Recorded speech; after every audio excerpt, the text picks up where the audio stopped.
Her name is Madeleine Westerhout, and she's been the president's chief gatekeeper here at the White House. She actually sits right outside the Oval Office, but she was forced out after the president learned that she was sharing potentially embarrassing details about the Trump family during an off-the-record dinner with reporters. She was the woman who guarded Donald Trump's secrets until one night.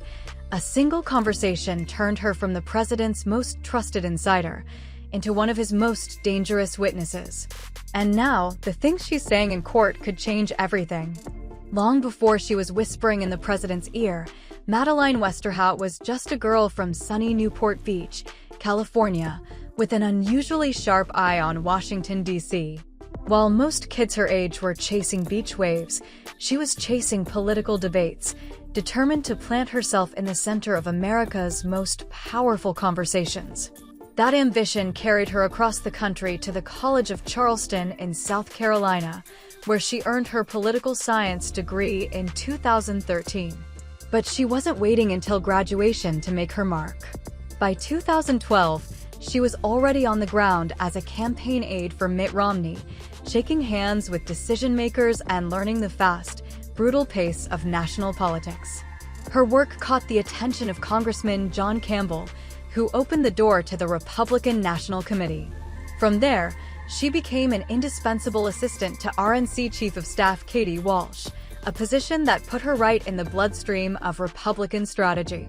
By 2017, the dream she'd been chasing since she was a teenager was about to come true in the most dramatic way possible. When Donald Trump walked into the White House for the first time as president in January 2017, he brought with him an inner circle that was small, loyal, and fiercely protective. At just 27 years old, Madeleine Westerhout wasn't just part of that circle, she was sitting right at its core. Handpicked to serve as Trump's special assistant, she occupied an office mere steps from the Oval. Her job? Everything from managing the president's day-to-day schedule to keeping a close eye on his social media activity, making sure his tweets didn't spark a political firestorm before breakfast. Trump, in turn, often referred to her as "my beauty," a nickname that raised eyebrows among staff and the press, but also made it clear how close she'd become to the most powerful man in the country. She wasn't a headline maker herself, and she liked it that way. While others fought for the spotlight, Westerhout thrived in the shadows, orchestrating the flow of information and ensuring the president's world ran with clockwork precision. In the West Wing, that kind of access was rare. And it was only about to get deeper. By February 2019, Westerhout's loyalty and efficiency had paid off. Trump promoted her to Director of Oval Office Operations, a position that gave her even more control over what and who reached the president. It also came with a hefty $145,000 annual salary and a level of access that made even senior staff tread carefully around her. From sunrise briefings to late-night calls, she was in the room for everything. She decided which meetings made it onto Trump's calendar, fine-tuned his speeches before they hit the teleprompter, and filtered the endless flood of emails and memos that crossed his desk. If someone wanted a moment with the president, they had to go through her first. Her proximity to Trump only fueled speculation about the true nature of their working relationship, about the conversations she might have overheard, and about the quiet power she seemed to hold in a White House known for chaos. But Westerhout stayed disciplined, focusing on the job, until one fateful night when all that control slipped away. It was supposed to be an off-the-record dinner. A small, casual gathering in August 2019, away from the glare of cameras and the constant hum of West Wing politics. But somewhere between polite chatter and the bottom of a wine glass, Madeleine Westerhout let her guard down. Seated with reporters and just steps from the Deputy White House press secretary, she began talking. At first, it was harmless enough. Then the conversation drifted to Donald Trump's family. That's when the words that would end her career came spilling out. She claimed she was closer to the president than his own children, that Trump couldn't pick his daughter Tiffany out of a crowd, and even suggested he avoided being photographed with her because of her weight. In a matter of minutes, she'd crossed a line she couldn't uncross. The reporters didn't need to dig for a scoop. She had handed them one. And by morning, whispers of her comments were making their way back to the Oval Office. The woman who had built her career on loyalty was about to learn just how quickly that loyalty can be questioned. By the next day, the damage was done. The comments had reached Trump, and the fallout was swift. Westerhout, the gatekeeper to the Oval Office, found herself locked out of it, literally. Her badge was deactivated, her desk cleared. Trump was furious, especially over the remarks about his daughter. Yet, in a twist that surprised many, he publicly said he forgave her. Forgiveness, however, didn't mean reinstatement. The trust was gone, and in politics, trust is currency.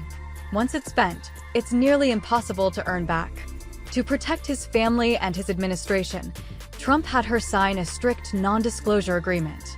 For someone who had once controlled the president's schedule and filtered his communications, it was a humiliating reversal.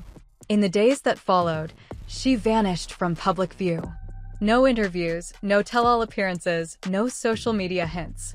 Just silence, a deliberate retreat from the Washington world she'd fought so hard to join. But behind that silence, she was still watching. Watching from the sidelines. From the outside, it looked like she had disappeared completely. But Westerhout was still tuned in, tracking every headline and whisper that came out of Trump's orbit. She knew the rhythms of his White House, the speech patterns, the tweet cadence, the way crises were managed, and she could spot when something didn't add up. She watched as old controversies resurfaced, like Trump's past connection to Jeffrey Epstein, a figure she knew had once moved in similar social circles. She saw the FBI raid Mar-a-Lago over classified documents, and she recognized the same high-stakes damage control tactics she'd once helped execute from the West Wing. To the public, she was just another ex-staffer. But Westerhout had been at arm's length from the Oval Office for years. She had seen the president's private life bleed into official business, heard the calls that no one else was allowed to hear, and watched the strategies unfold before they hit the press. And while she stayed silent, the list of things she knew, things she could prove, only grew longer. By 2024, Trump was no stranger to legal storms, but this one was different. Prosecutors accused him of covering up a $130,000 payment to adult film star Stormy Daniels, funneled through his former fixer Michael Cohen and disguised in business records as legal fees. Buried in the case files was a strange paper trail involving Madeleine Westerhout. While living in the White House, Trump still had certain mail, some of it containing checks, sent to Trump Tower in New York. Instead of simply changing his address, those packages were routed through an odd chain, first to his longtime bodyguard, then to Westerhout, and finally into the president's hands. To outsiders, it looked like an unnecessarily complicated courier system. To prosecutors, it looked suspicious. Why go through so much effort just to deliver mail? And more importantly, what exactly was in those envelopes? Westerhout's name was back in the spotlight, and for the first time since 2019, she wasn't running from it. When her name appeared on the witness list, the buzz in the courtroom was immediate. Madeleine Westerhout, the once fiercely loyal gatekeeper, was about to speak under oath. And this time, there was no NDA strong enough to stop her.